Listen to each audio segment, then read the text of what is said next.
बिस्मिल्लाहिर्रहमानिर्रहीम। अस्सलाम वालेकुम जी डियर स्टूडेंट, आई होप आप बहुत अच्छे होंगे। हमने CSS एग्ज़ाम जो पाकिस्तान के अंदर annually federal public service commission held करता है उसके लिए सीरीज़ बनाई है। इसका इंट्रोडक्शन हम पहली वीडियो में आपको बता चुके हैं। उस वीडियो को जानने के लिए आप आई बटन के ऊपर क्लिक करके देख सकते हैं।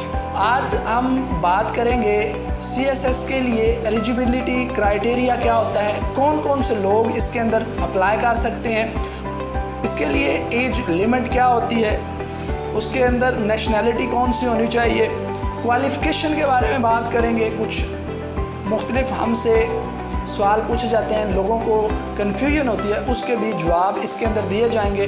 और मुख्तलिफ जो ओपन मेरिट कोटा होता है उसके बारे में, और जो सीट्स जो हैं वो रिज़र्व की जाती हैं उनके बारे में भी हम बताएंगे। अगर हम बात करें एज लिमिट की कि किस एज के लोग इसके अंदर अहल होते हैं, अप्लाई कर सकते हैं, 21 ईयर से लेकर 30 ईयर तक लोग जो हैं वो इसके अंदर अप्लाई कर सकते हैं। यहाँ पे एक समझने वाली बात ये है कि 31 दिसंबर कट ऑफ डेट होती है। अगर किसी इंसान की 31 दिसंबर 2021 तक 21 साल एज है तो वो इसके लिए एलिजिबल है। अगर किसी इंसान की 31 दिसंबर 2021 तक 30 साल एज है तो वो इसके लिए एलिजिबल है। हाँ, कुछ लोगों के लिए इसके अंदर रिलैक्सेशन होती है 2 साल। वो कौन से लोग हैं जिनके लिए रिलैक्सेशन होती है?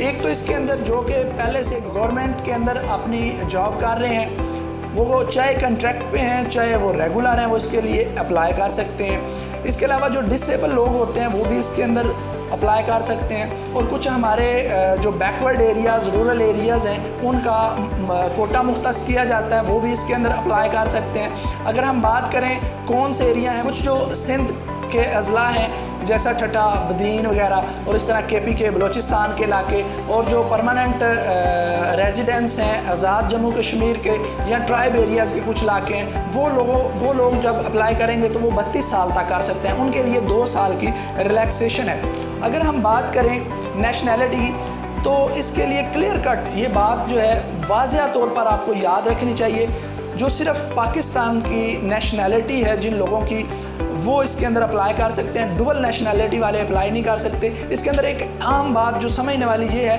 कि जिन लोगों की स्पाउस यानी कि जिनकी वाइफ जो है उसकी नेशनैलिटी बाहर की है वो भी नहीं CSS कर सकते, या किसी फीमेल का हस्बैंड जिसकी नेशनैलिटी बाहर की है वो भी CSS क्लियर नहीं कर सकता।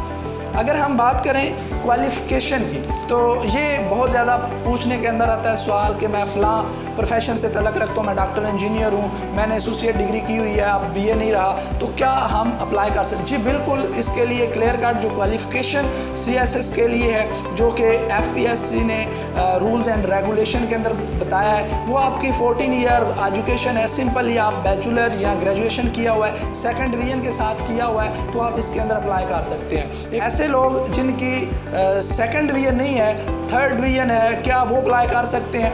हाँ, वो अप्लाई करने के अहल नहीं है। अगर वो MSc कर लेते हैं और उनकी 2nd डिवीज़न है तो वो अप्लाई कर सकते हैं, इसमें कोई मसला नहीं होता।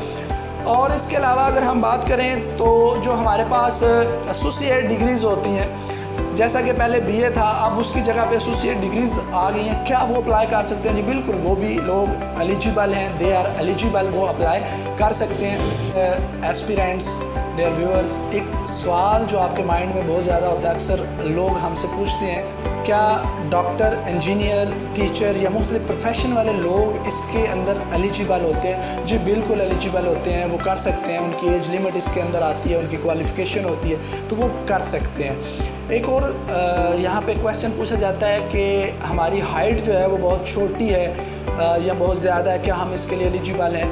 बिल्कुल आप एलिजिबल हैं, ये यूनिफॉर्म जॉब नहीं है, आप इसके लिए एलिजिबल होते हैं, आपका कोई इशू नहीं होता। हाँ, मेडिकली आपको फ़िट होना चाहिए, कोई मूज़ी बीमारी नहीं होनी चाहिए, जैसे हेपाटाइटिस वगैरह, इसी तरह कोई जिगर का मर्ज़ है या बवासीर वगैरह, वो नहीं होनी चाहिए। और इसके अलावा डिसेबल लोग जो हैं वो भी इसके अंदर अप्लाई कर सकते हैं। अगर हम बात करें ओपन मेरिट कोटा की तो पंजाब के जो रिज़र्व ओपन मेरिट कोटा होता है वो 7.5% होता है।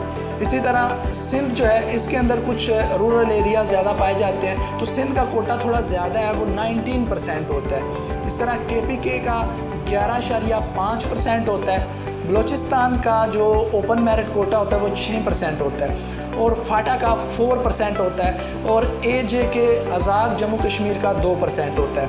एक बात और इसके अंदर ज़हन नशीन रखने वाली ये है कि इसमें जो औरतों के लिए सीटें रिज़र्व की जाती हैं वो 10% होती हैं और non Muslim community, non Muslim जो कैंडिडेट होते हैं उनके लिए 5% होती हैं। ये लोग जो हैं इनकी एलोकेशन जो है वो इस बेस के ऊपर होती है, इनके मेरिट के ऊपर होती है, इनकी कारकर्दगी के ऊपर होती है। इसलिए डियर स्टूडेंट्स, आपकी जो सिलेक्शन होती है वो मेरिट के ऊपर होती है, आपकी कारकर्दगी के ऊपर होती है। तो इसलिए आपके जो भी क्वेश्चन हों वो आप कमेंट के अंदर हमसे शेयर कर सकते हैं, अपनी वैल्यूएबल सजेशन हमें दे सकते हैं।